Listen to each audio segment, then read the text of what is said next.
In Minneapolis, when a tragedy strikes, there's one word that summarizes what is most important, and that word is integrity.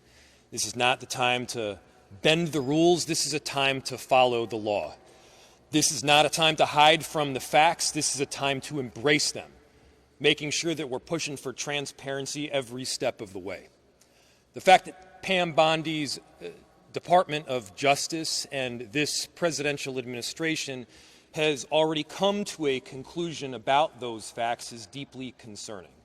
The facts that from the very beginning they're calling the victim a domestic terrorist, they're calling the actions of the agent involved as some form of defensive posture.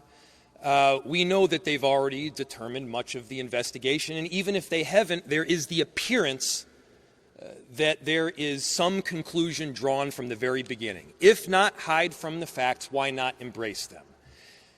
If it's not a problem to have additional people at the table that have a deep commitment to the process and transparency and have run these investigations before, then why not include them in the process? The Bureau of Criminal Apprehension at the state of Minnesota has consistently run these investigations before. They have done so without bias. They have done so with a great deal of expertise.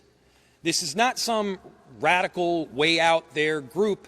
This is a group that is formed by experts who understand how to investigate. Many of them have been police officers themselves. So our ask is really simple here. Our ask is to embrace the truth. Our ask is to include the Bureau of Criminal Apprehension in this process because we in Minneapolis want a fair investigation. Is it deeply concerning that this administration from the very get-go is drawing the conclusion that they may ultimately come to? Of course it is. And if you got nothing to hide from, then don't hide from it. Include local experts in the process.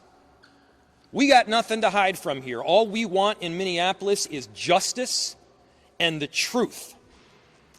And speaking of the truth, let me give you another one. I have heard countless people talk about Minneapolis, many of them who have never been here, as some form of post-apocalyptic hellscape, as a place that is dangerous. Well, let me give you a statistic. 50% of the shootings that have happened thus far in Minneapolis this year have been ICE. In other words, we've only had 2 shootings. One of them has been ICE. We are a safe city. ICE is making it less so.